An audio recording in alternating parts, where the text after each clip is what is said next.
Hi, I'm Ryan Hall. I'm a two-time Olympian for the United States of America in the marathon. I also have a personal best in the marathon of 2:04:58. My personal best in the half marathon is 59:43, which is still the current American record holder. And you are listening to the Physical Performance Show. And the winner is... Failure is not an option. I've had my ups and my downs.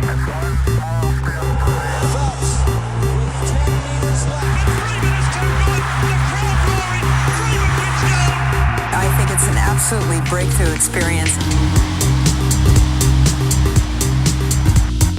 Welcome to the Physical Performance Show, the show designed to inspire the pursuit of your physical best performance. I'm your host, Brad Beer. Listen in as we delve into how the world's top physical performers achieve their success, as well as the highs, the lows, and the journey of getting there. Let's get ready, set, let's go.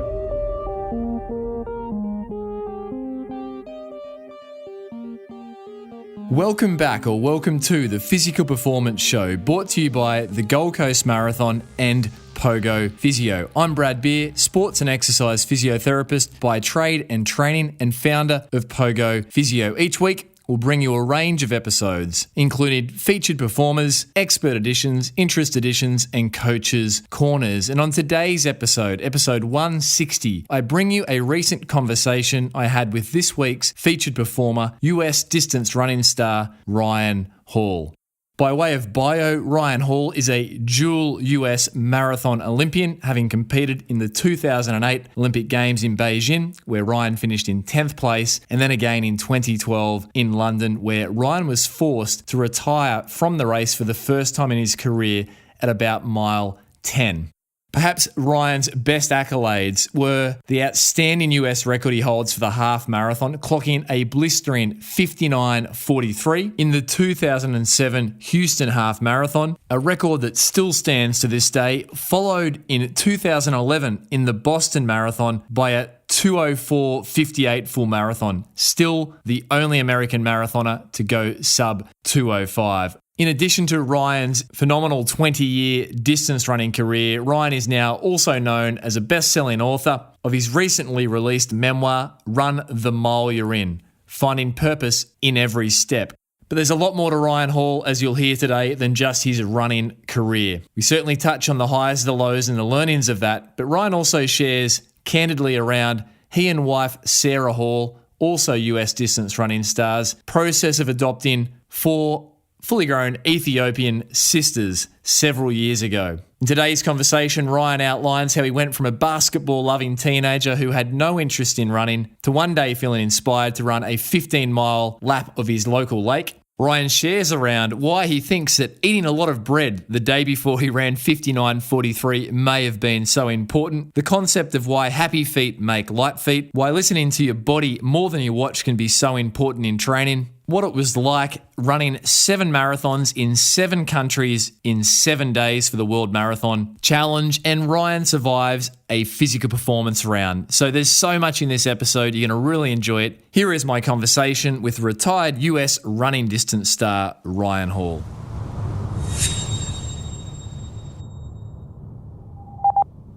Well, this is an absolute treat. I have been following today's guest, Ryan Hall, for many years, and also his wife, Sarah, and their amazing young family with great admiration. So, Ryan Hall, welcome to the Physical Performance Show. Yeah, thanks for having me on. It's great to be chatting with my friends in Australia. I'm stoked. Well, you have plenty, and right at the moment, your daughter, I believe, is getting ready for an event tonight, and your eldest daughter at one of 4, Ryan. So Hannah's turning out to be quite the passionate runner, yeah? Yeah, it's been so much fun to see her progress, because when we adopted our girls, they'd been basically sitting in the house for 3 years. So you can imagine what kind of physical shape you'd be in if you never left your house for a 3-year period. Like, there's a lot of atrophy going on in the muscles, and they'd put on quite a bit of weight. Hannah, our oldest, she actually weighed more than I did when we adopted her. And I was still running, so I was fairly light, but still,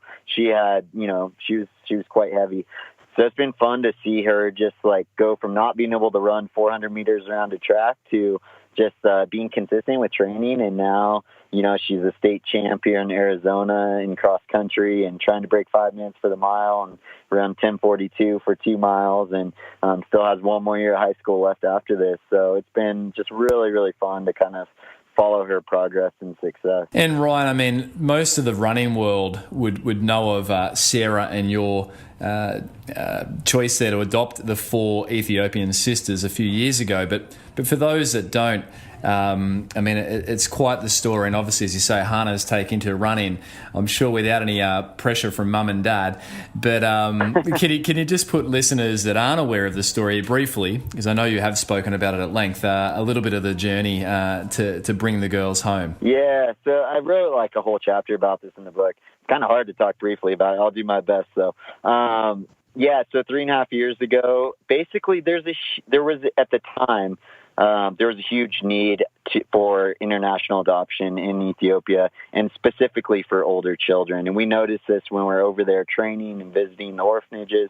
We noticed there was all these children just waiting for families to step up and adopt them. So that was kind of the moment that we decided, hey, why can't we be one of these families? And then we heard about our 4 girls, and there was kind of I talk about this in the book. There was kind of 2 paths that we could have followed. One that was based out of our love for our girls that we felt in our hearts. We actually got to meet them before we decided to adopt them. Or like the other path was like thinking about all our inadequacies and fears of the future and can we manage this?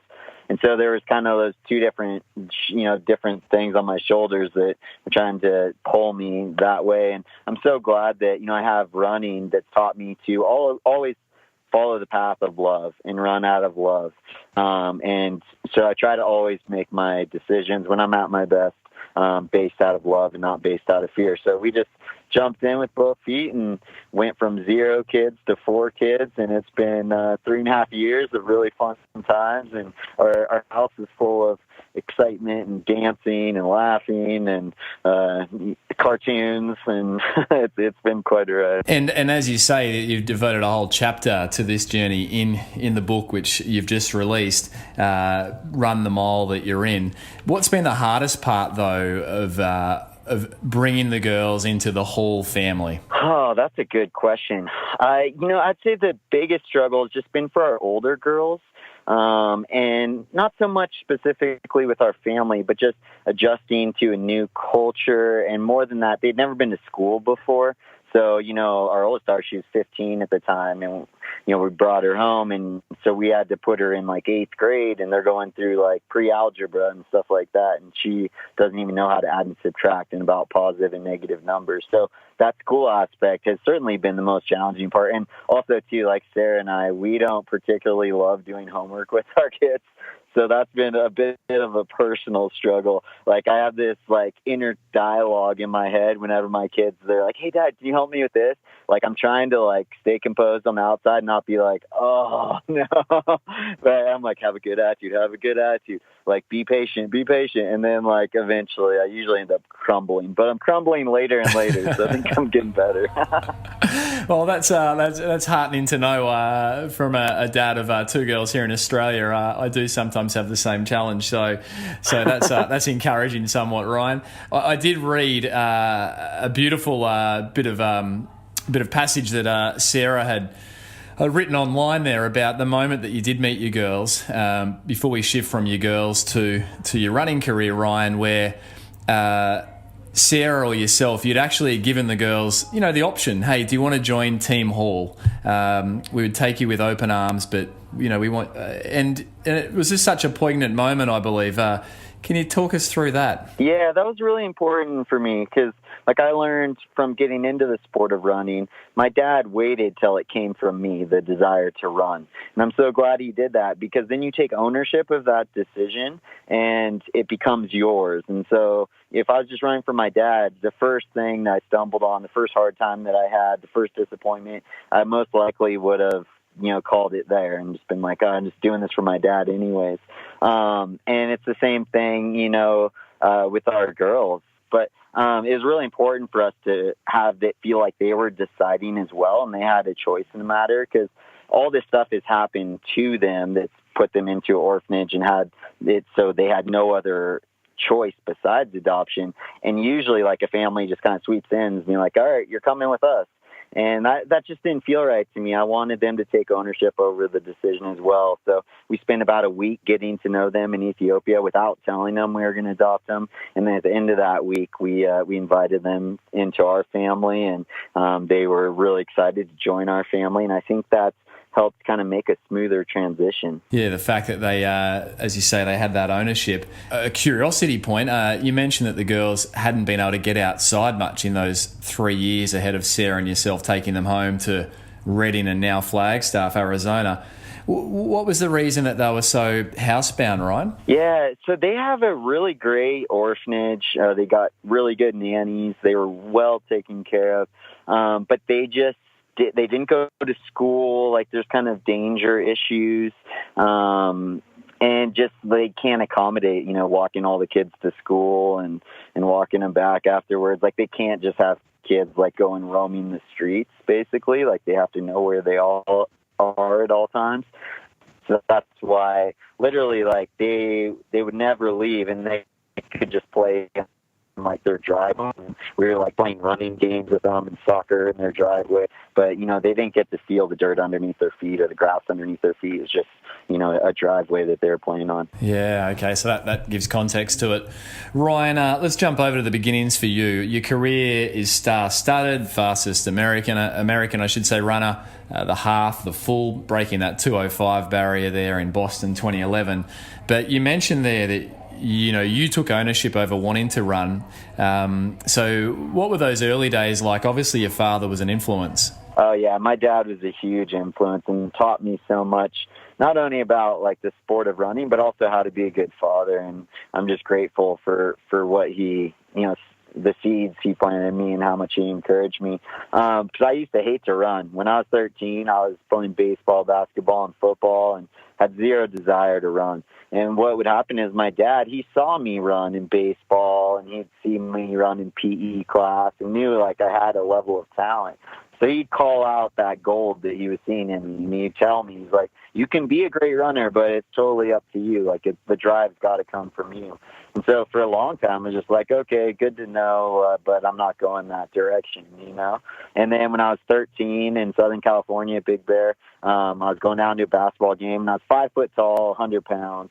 So you can imagine I wasn't getting a lot of playing time on the basketball court.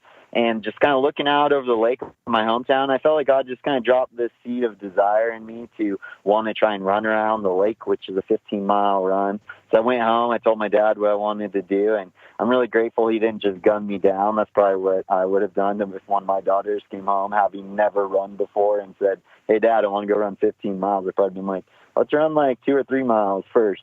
But that wasn't my dad's response. He's like, okay, if you want to do that, like, let's do it. We're going to do it together. And so we went out on a really slow, really painful run with multiple stops along the way. I stopped to like ice my legs in the lake at one point. And, but that was the moment that running went from something I hated to like an all-consuming passion. I spent the next 20 years trying to develop the talent that God had put inside me and develop it to its fullest level. And it's crazy to me how that little decision I made to act on this little desire that was planted in my heart, how that totally shaped the trajectory of my life from that point forward. Like I was going a completely different direction, and when I chose to run, it just totally changed the direction of my life. It changed my friends. It changed what I was focused on at school. Like it changed everything.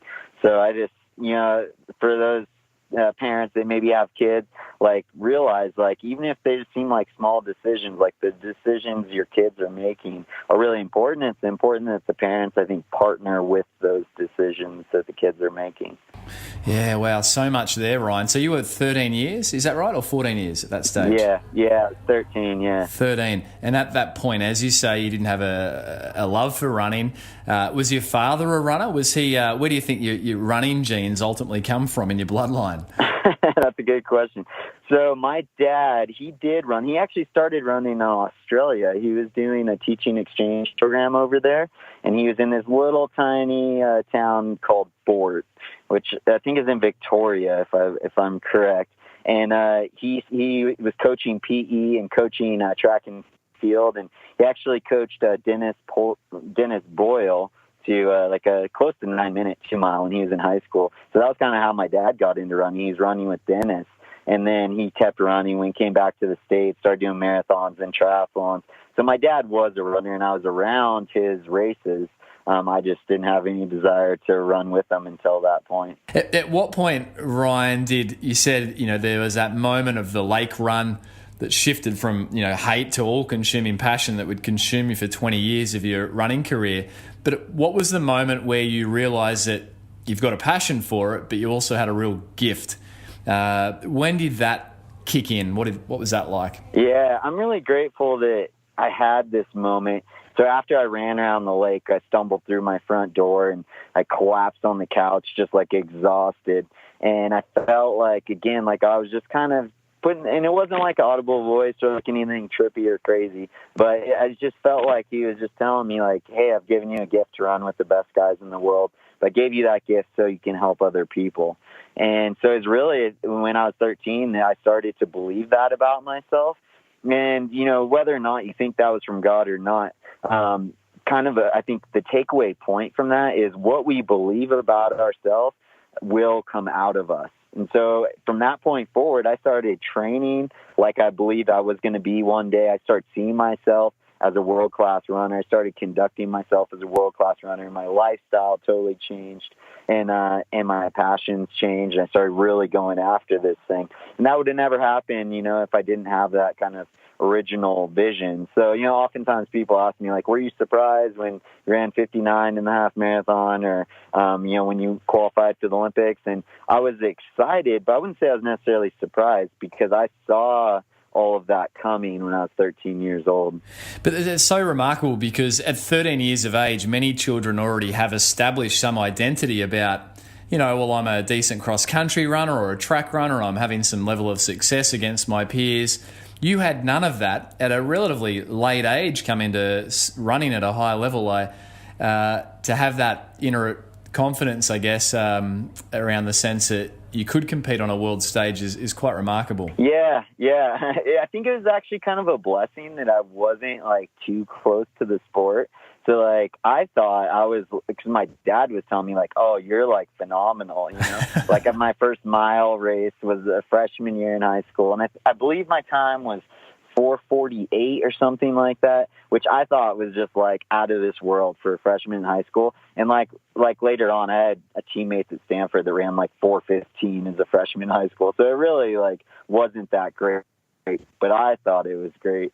And I tell people all the time too, I'm really glad that I didn't go to the same school as my future wife, Sarah Bay at the time, now Sarah Hall, because she was faster than I was when we were in 8th grade. And if she would have beat me when I was in 8th grade, I would have never believed that I was going to be able to get to the level I went to.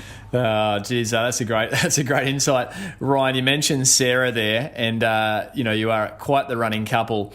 Sarah, post your running career, you're now in a coaching capacity, which is very exciting. And obviously working with Sarah ahead of hopefully what will be the Tokyo 2020 Olympic campaign. Sarah and yourself are, I believe, just returned from Boston Marathon at the time of recording. And I believe Sarah had a bit of a tough day out. So as a coach, let alone a husband, how do you coach your athlete through those tough days, Ryan?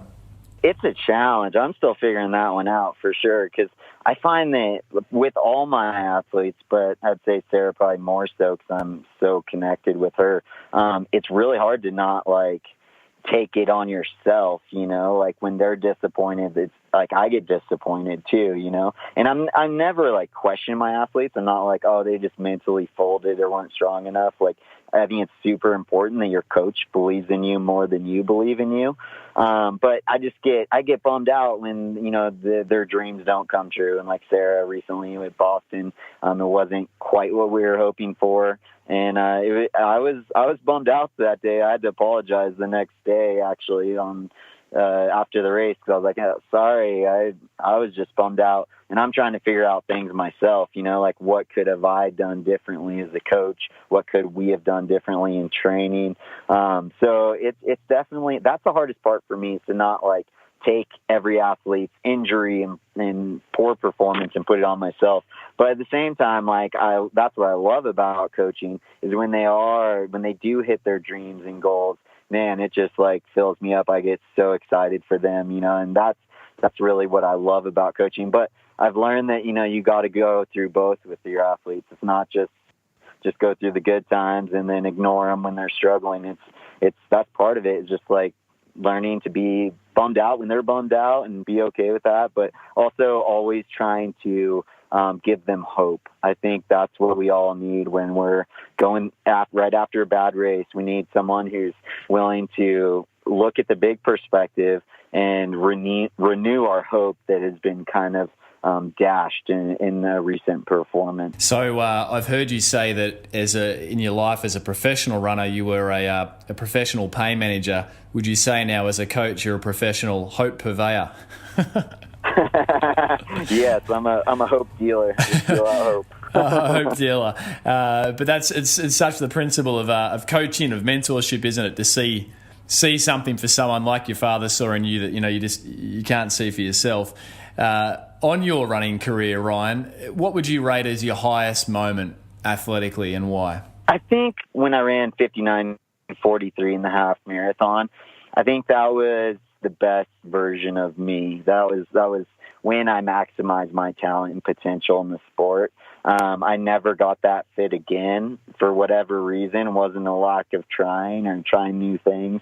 But I wouldn't say I ever kind of got back to that spot. And, now I have some ideas about why that was. I think it was largely because I got too far away from the track and too far away from 5K speed, which was a weakness of mine and something that I should have spent more time working on.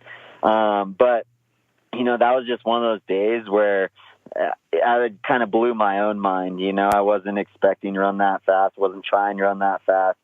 But something I learned kind of as a runner was to listen to my body more than to listen to the watch. So, for example, my first mile was 4:37 when I ran that AR in the half marathon, and that was faster than I was planning on going, but it felt too slow. And so I tell people all the time, what I like to do is when I'm in training, I'm picturing myself in the race as a way to visualize. I think that's the best time to visualize, is when you're actually out there training.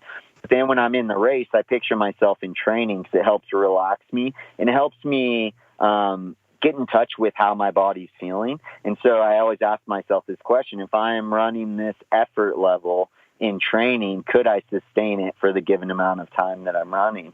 And if the answer is yes, even if my watch is telling me you're too fast or too slow, it's like, we're going to go that pace. So that first mile in 4:37 ended up being my slowest mile. I picked it up from there, and I ended up averaging, I believe, like 4:33 per mile, which I know you guys operate in Ks. I don't know what that is in Ks. Yeah, no, it's an astonishing average, that's for sure, for the miles. Ryan, what did life look like leading into that? That's where you said you felt like you maximised your potential, which is really the theme, the heart of this show, is to help people maximise whatever it is they're trying to get done physically. There would have been big training weeks, I imagine. Can you wrap a little bit of perspective around what training looked like leading into that? Yeah, it was a really interesting period for me. So I just run a whole year professionally, focusing on the 5K on the track. I'd gone to Europe over the summer and just got lit up by Haile Gebrselassie and Craig Mottram and these guys.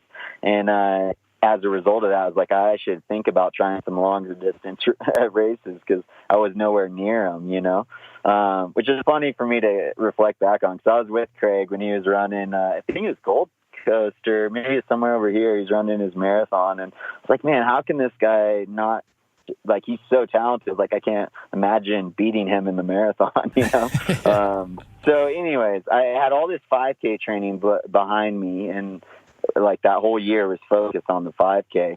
And then I started training for my what I thought was going to be my first marathon. The LA marathon was my plan. So my volume came way up. I started doing some long runs, some really hard long runs, some really hard long tempo runs. So I was actually doing marathon training more than half marathon training.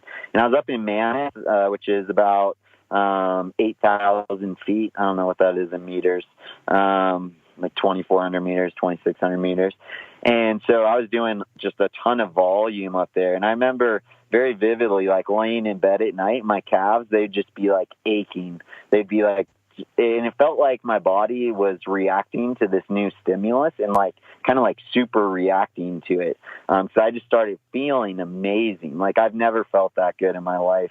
In those weeks leading up to Houston. And even though I wasn't trained for the half marathon, even though I didn't even run 1 mile at the pace I was going to race the half marathon, because we're up at altitude, you know, and yet like it didn't matter. Like my legs just felt phenomenal leading up to it. And sometimes that can be a little scary. Sometimes your legs feel really good and then the race doesn't go great. But this was just like, there was just no question. Like I knew something special was going to happen. And that it did. And, you know, you were in the zone clearly that day. This is one of the physical performance round questions we ask. How would you describe being in the zone? What was it like that day? Man, just everything was clicking, you know, and it felt like I just felt really smooth, really relaxed. I think relaxation is a big part of maximizing your potential. So that was something I kind of picked up during my time at Stanford. We talked about that all the time. Is like our goal is to stay as relaxed as possible for as long as possible. So even though like you are running fast and you're focused on your mechanics and popping off the ground quick, but you're also thinking like, okay, relax the shoulders, relax the arms, relax, you know, like relax the face, like just trying to stay as relaxed as humanly possible. But it also felt like I could just push and push and push and push, and my body would allow me to do that. One thing that's kind of interesting, the day before the race, I got like super hungry, and I just remember eating an insane amount of like bread. So I don't know if that helped too, like being extra carb loaded or what, but man, it felt effortless out there. It's one of those days where I'm like, I wish that it would have been a full marathon, and I wish I would have had a pacemaker. I think I would have run really, really, really fast if that was the case. Could you put it out there what you think really, really fast? I don't know if you've ever put it in the public domain. Oh man, I think. Go on. I mean, what was the world record at the time? I believe it was like 2:04:55 or something, right? Like maybe like Paul Tergat. Yeah. I think I would have been under that. Yeah. Wow. You know, I think I would have been under that, but I would have needed a pacemaker and some help along the way. But because actually, so I did run my first marathon later on. So I ran Houston was January 14th, and then I ran the London Marathon later on that spring, like April. But I was already kind of fried by the time London rolled around. I was kind of off by peak. I wasn't feeling as good. And I still ran like 2:08:24 and still had a good performance. But I wasn't feeling it like I was feeling it in Houston that day. Yeah, wow. And then that's a good segue into the lowest moment of your athletic career. What would that be for Ryan Hall, and why? What was the darkest day for you? I had a lot of dark days. It's hard to choose. Man, I had a lot more dark days than great days. But I would have to say the London Olympics. You know, like that was one. I mean, both Olympics. I was okay, like not winning the race, not getting a medal, but I just wanted to be like the best version of me. Like I just wanted to have I wanted to have a Houston day, and if other guys beat me, then so be it. That's great. But I just wanted to be at my best, and I was far, far from that, and that was hard, you know. In London, in particular, the atmosphere is just electric. Like it felt like we're in a Tour de France stage, like just people like packed on top of people and so loud and so much fun. And I was like feeling like trash and my hamstrings started getting really tight to the point to where I started limping. And I wrote about this in my book, a whole chapter on it, about this kind of like internal struggle that was going on as the Olympic marathon's unfolding, and having never dropped out of a race in my life, never even really considered dropping out of a race in my life. And yet here I found myself limping through this marathon way back, and I knew it was just going to get more and more ugly. And I remember having a conversation, a little prayer with God, and just telling him, I was like, listen, I'll be the guy that like stumbles into the stadium. I guess we weren't finishing the stadium that year, but I'll be the guy stumbling across the finish line like 4 hours after the winner comes through if you want. But I really felt like he was telling me, like, let's live to fight another battle another day. That was one thing I felt like he was telling me, which kind of freed me up to be like, you know what? Like, this is not what I hoped for, not what I dreamed of, but I'm going to keep moving forward, and I'm not going to, make things worse. And that's, a perspective that was really hard for me to adopt, because I was very much the mindset of like, you never even entertain the thought of dropping out. And my perspective on that has kind of shifted now, to the point to where now my perspective this is for pro athletes. Like, this is for guys who are really, swinging at the fences and trying to hit big performances. But I think, similar to the African mentality, it's like, if you have a limited number of matches, which is the amount of marathons you can run, you only light the match if you're going to light a fire. If you're not going to light a fire, like, don't light the match. And, like I said, that is specifically for elites, I think. But I think it's something that you got to weigh when, like, your life in the marathon is fairly short, and you have so many opportunities. And sometimes, that's a hard decision to make, but you can save yourself a lot of pain and suffering and putting yourself in an even bigger hole. Yeah, it's such an interesting, thought, and so much wisdom there. As you say, there's often a nobility in fighting to the death, finishing no matter what. Right. But in that moment, you made peace with it. This is a wise decision for you. You were swinging for the fences. And I believe you'd been battling with that hamstring injury for some time. Is that correct, leading into London? So actually, I hadn't been feeling the hamstring as much, but I had a problem with I had plantar fasciitis. I developed that training for our Olympic trials in 2012. And then I had to just run through it, right? Because the Olympic trials were going on. You have to run it if you're going to make it on the team. And so I trained through my plantar fasciitis for about a period of 6 months. And I think during that time, my stride kind of changed, my mechanics just changed ever so slightly, and it threw everything off. And so I was actually having like more of a hip issue in the opposing hip to my plantar fasciitis. And then we had been working really hard with John Ball here in Tempe, who is an amazing therapist, chiropractic, ART kind of guy. And we had the hip kind of under control, but then the hamstring kind of came a little bit from nowhere. It had been a problem previously during my time at Stanford, but I hadn't had a problem with it since. So it was kind of unexpected that the hamstring was going to be the issue that was going to force me to drop out. Okay, my correction. Thanks for that, Ryan. And then that did take you some time, and I think ultimately that was part of your decision to retire from professional running, this persistent hamstring trouble? So it just continued like a ridiculous string of injuries. So I always tell people, like, if you get banged up, make sure you get your mechanics back, you tape yourself running, make sure you're running totally normally. Sometimes I see people, even like the other day we're at Boston Marathon, and I see people out running, I'm like, they shouldn't be running. Like, their stride is not right. Like, I can tell there's something wrong. And if you run through stuff and you change your mechanics, what happened to me is I just had injury after injury after injury. And it was almost like comical where like, so after that hamstring issue, then I was training for the New York City Marathon, and I pulled my quad on the other side of compared to my hamstring. And then after that, I was training for Boston, pulled my other quad, had to pull out of that one.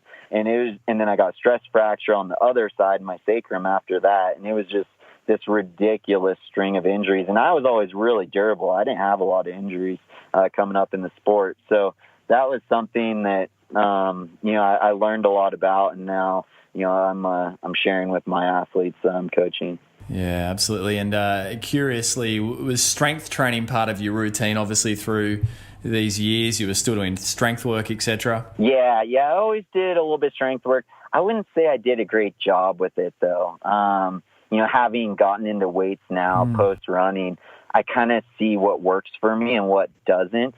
And I think I was doing a lot of what doesn't work for me when I was running, like, for example, if I'm lifting light and just doing body weight stuff, I just don't see a lot of improvement in the strength category. I'm not getting on any stronger, whereas if I lift heavy, I get a better strength response. I also get better hormonal response as well. So, but you have to modify the way you lift when you're as tight as professional runners tend to be and most runners tend to be. So, like, for example, going all the way down in the hole on the squat, I don't think is the best call for runners. I think, maybe some guys can do it if their flexibility allows, but like I have my runners doing half squats because the chance of injury on half squats way less. It loads the low back way less.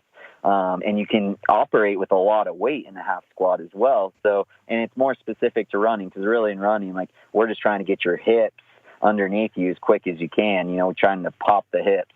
And the half squat's a great way to do that. So learned a lot about lifting and strength training after I retired from running that I wish I would have known previously. Yeah, I mean, I'm a physiotherapist by trade, and it's such a big area of work that we typically put in place for an injured runner is, addressing any strength deficits. But I did smile when I heard you recently in preparing for today, recording with you on Lance Armstrong's podcast Forward, where you commented that your hamstring, after a while, quite a few years of being persistent, seemed to finally settle once you did make the shift from, your running career to now your lifting passion. So that's quite interesting. Yeah.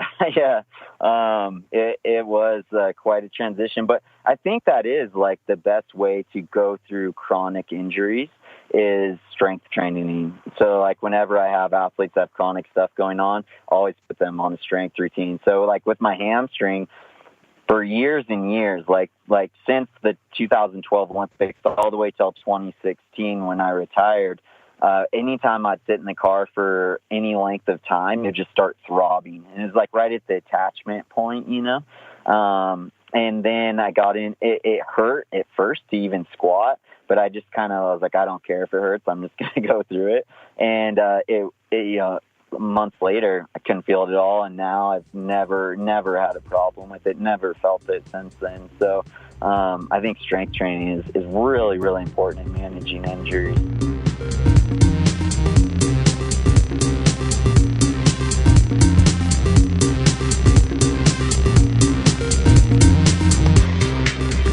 You're listening to retired US running distance star Ryan Hall, 59.43, American half marathon record holder with a PR of 2:04.58 in the full marathon, sharing around his highs, lows and learnings from his stellar career.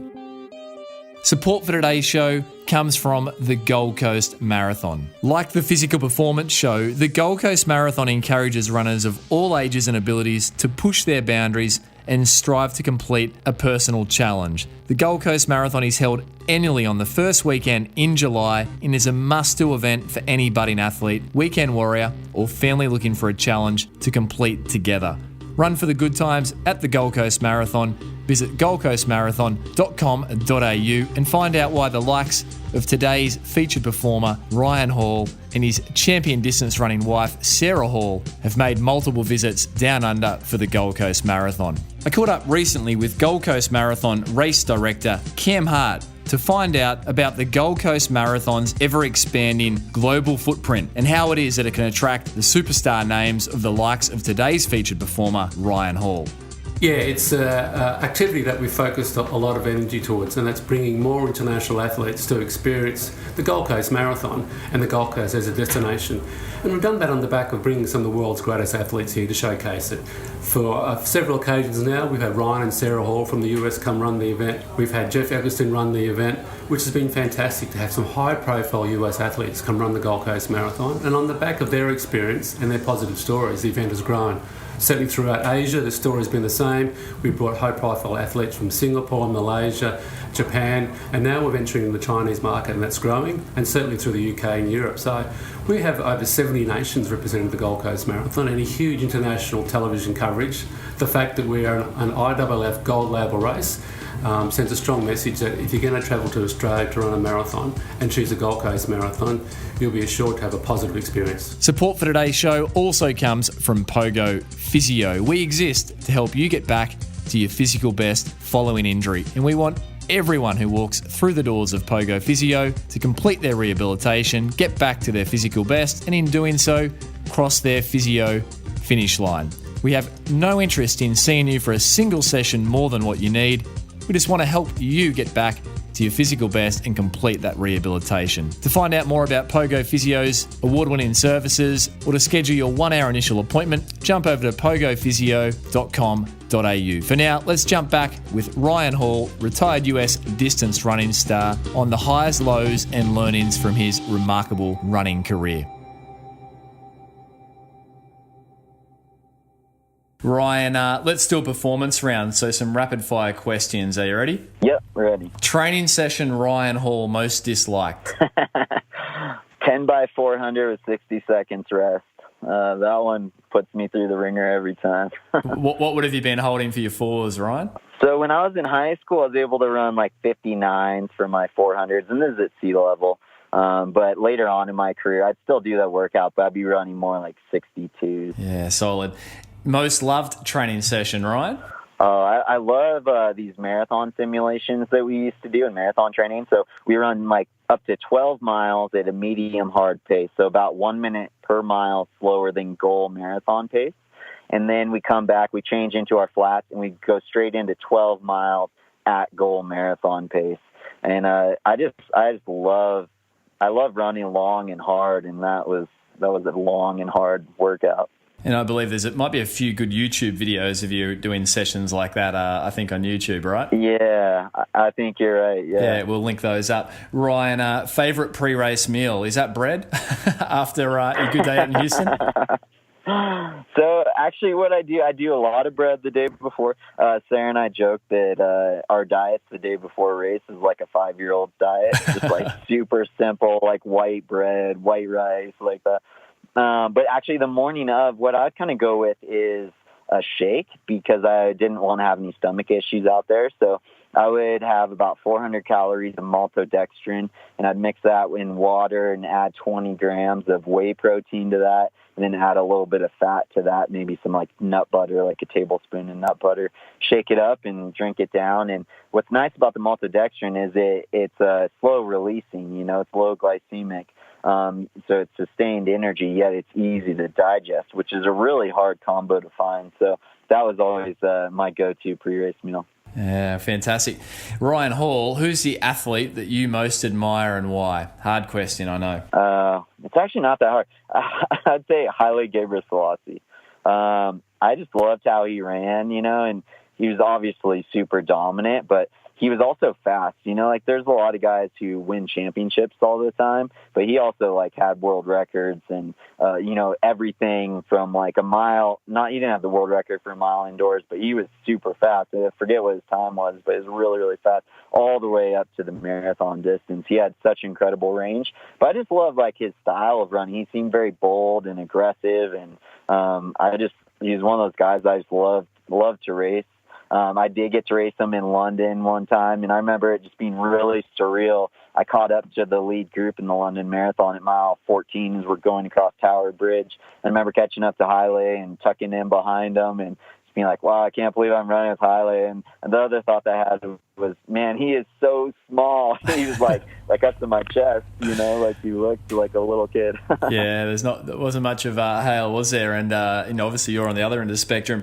Toughest competitor you ever raced, Ryan? Who was that and why? So one of the guys I raced, not I wouldn't say all the time, but a couple of times had some good matches with, was Dathan Ritzenheim.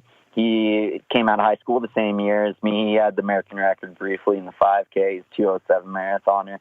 But we had, he's one of those guys that when you race him, that you're going to have to go deep to beat him, So he was tough.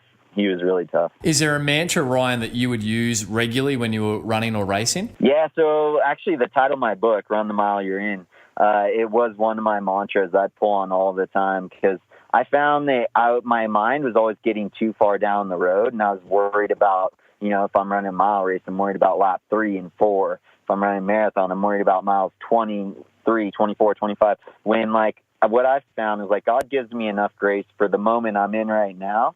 But if I'm looking towards the future, anxiety comes on me and fear comes on me and just bad things start to happen. So Run the Mile You're In is kind of like a mantra I'd pull on all the time just to bring myself back.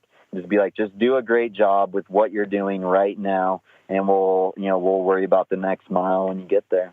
And I mean, it's such a metaphor for life. Yeah, absolutely. Best recovery tip, Ryan Hall? Ooh, sleep for sure, 100%. Sleep as much as you can. So when I was running professionally, I used to tell people that I felt more like a professional sleeper because I felt I spent way more time sleeping than training. I would sleep like 9 to 10 hours a night, and then I would take 2-hour naps every afternoon. I'd block it out in my calendar from 1 to 3 p.m. was like no calls, and I had it down as business meetings. That was my business. That was sleeping. That was your business. Well done. That's fantastic. And Ryan, final question here in the performance round. One word to describe your racing style. Bold. Oh, that's nice. That's nice. Ryan, well done. You can chalk this up as a training session for the day. You're listening to retired US running distance star Ryan Hall sharing around his highs, lows, and learnings from his running career.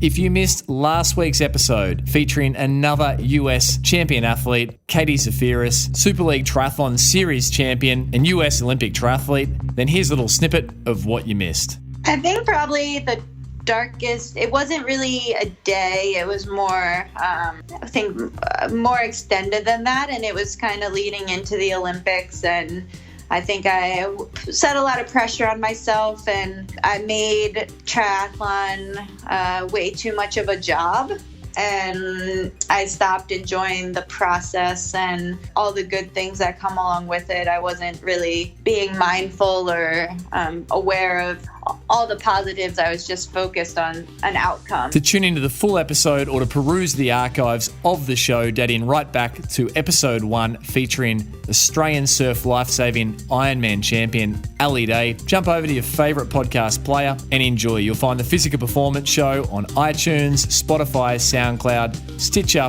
or wherever it is that good podcasts are found. For now, let's jump back with Ryan Hall on his career, highs, lows, and learnings.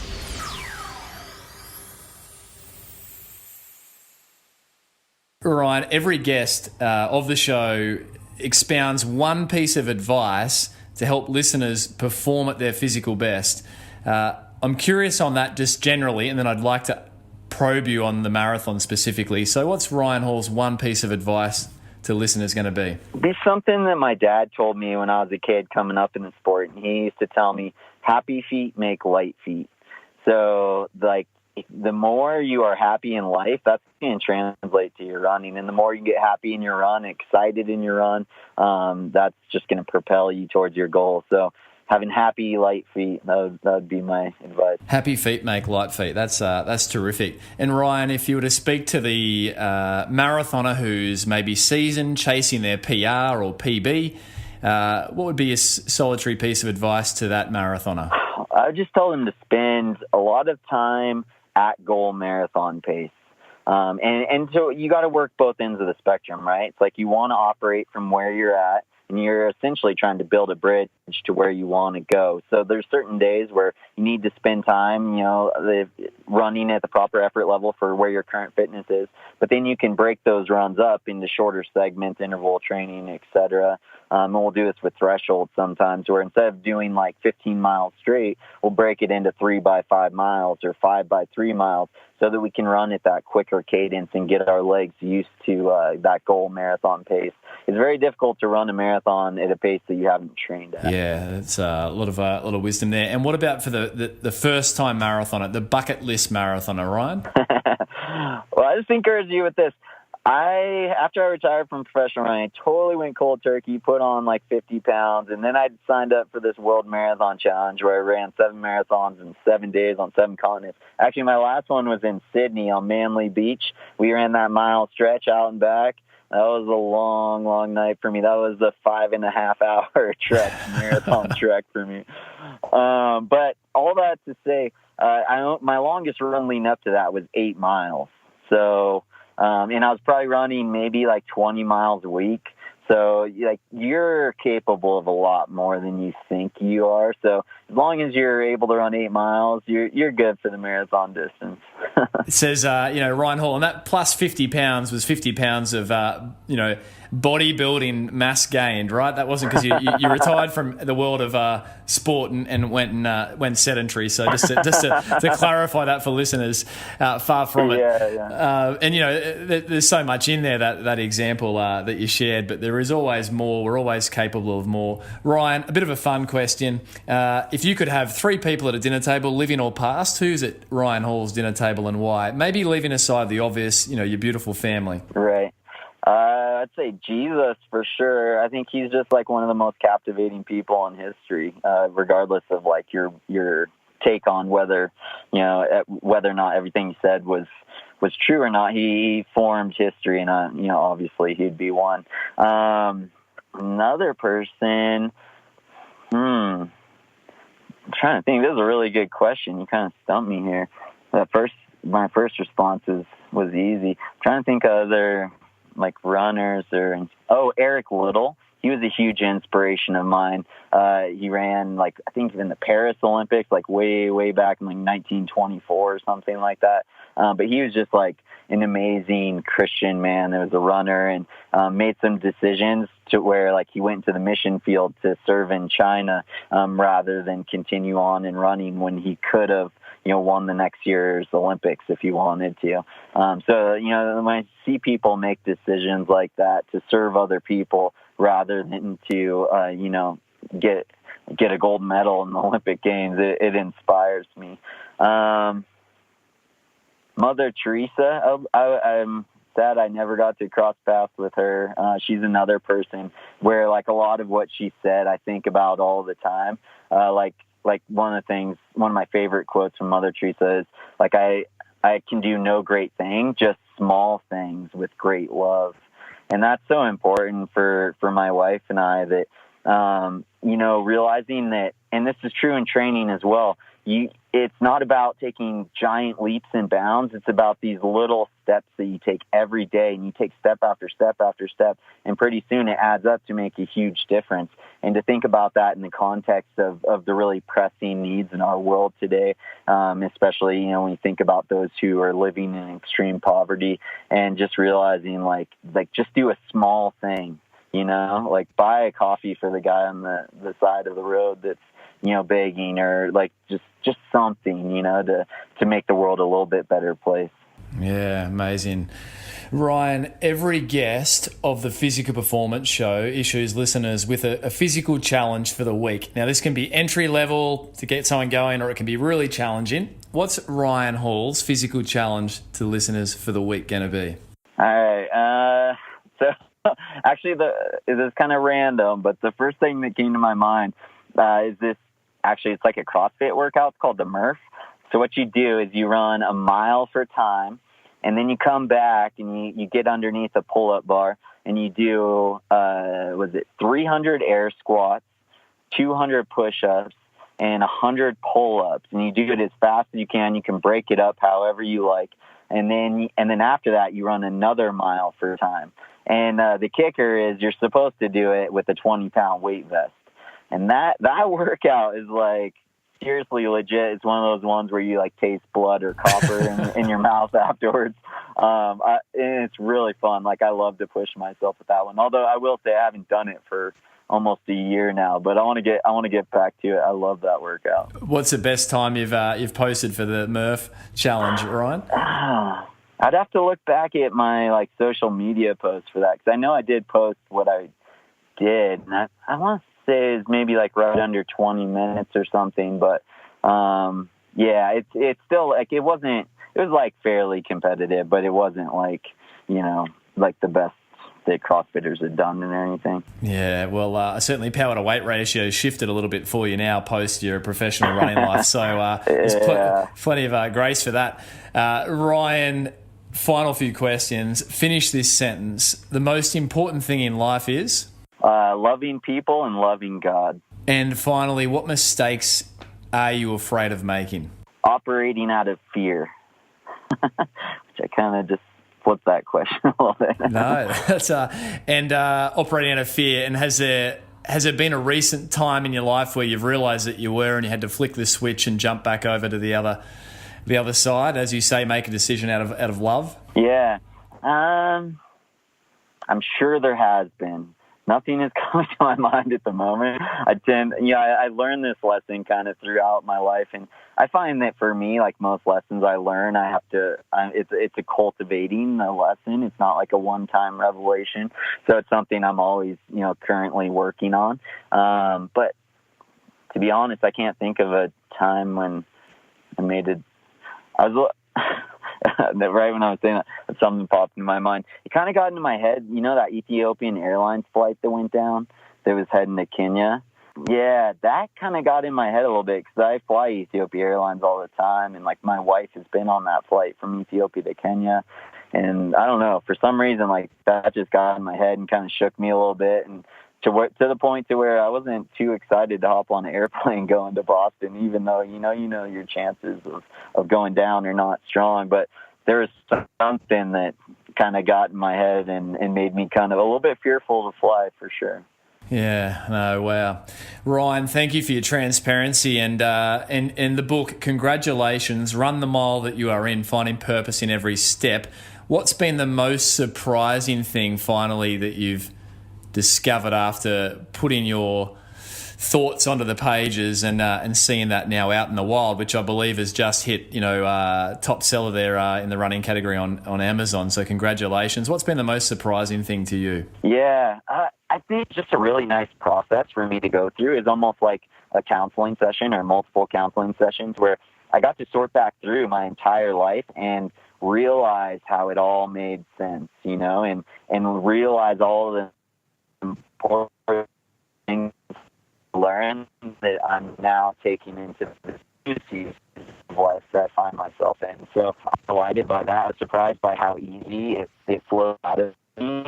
The writing process was not something I had to force myself to do. I actually really enjoyed writing every chapter. So it was a surprisingly delightful experience, which I would have never expected to say going into the project. Well, congratulations once again. And Ryan, if we want to follow the journey, obviously we can find the book online, wherever it's sold. But where can we follow your journey further? You're easy to find.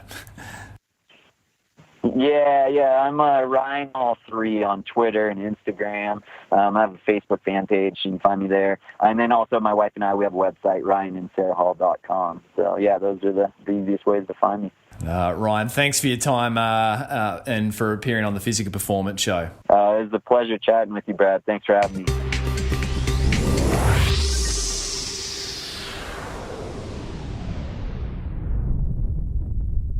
So there you have it, another episode of the Physical Performance Show, and I know and trust that you will have enjoyed Ryan Hall's sharings today. Be sure to jump over on social and let Ryan know what it is that you enjoyed from his sharings today or something that you learned. You can find Ryan over on Instagram at RyanHall3, the number 3. Be sure to also check out Ryan's recently released book, Run the Mile That You Are In, Finding Purpose in Every Step. It's a great read for any lover of the sport of running or anyone that's interested in sport in general. Jump over to the show notes to find links for Run the Mile That You're In, or simply search for it wherever good books are found. A massive thanks to you, the listener, for your support of the show. Without your earbuds, there wouldn't be a show. Big thanks, as always, to the good folk who have been leaving reviews over on iTunes. And this week, a huge shout out to Triashleet. Triashleet rated the show 5 stars and commented, "I love listening to the podcast and to the guests, not only because of the high quality of the guests, but also because of the credibility of the host. He's an expert in his field and he uses high-level knowledge along with his great interviewing skills to get just the right of information out of the guests." Triashleet, thank you so much for taking your time to leave the review, and your feedback is really encouraging. And on feedback, if you are a regular show listener or perhaps someone that's just come across the show for the first time, then please feel free to get in touch and let me know anything about the show that we can improve on. The easiest way is over at social media at Brad_beer or via email b.beer@pogophysio.com.au.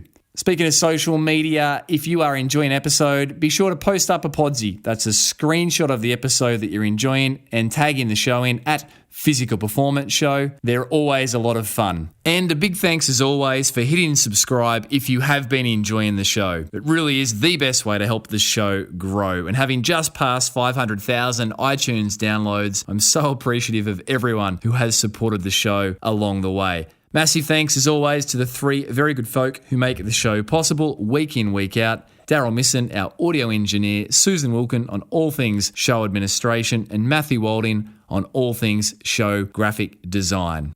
If you're into running and looking to enjoy injury-free and faster running, then do check out You Can Run Pain-Free in its second revised and expanded edition, available wherever good books are sold. Through the support of the running community, it's gone on to become a running bestseller, and I'm so appreciative for support of the book. But for you, the listener of the Physical Performance Show, if you would like to receive 50% off the recommended retail price, then simply jump over to pogophysio.com.au, click on Book from the Services, and enter the promo code POGO, that's POGO 2019, 2019. And we'll post you out your paperback signed copy of You Can Run Pain-Free. Thanks again to this week's show sponsor, the Gold Coast Marathon. If you're looking for a great mid-year event on the beautiful Gold Coast, Australia, then really you cannot look beyond the Gold Coast Marathon. It's on my calendar each and every year, and you can choose from the junior dash races right through to the feature-length marathon.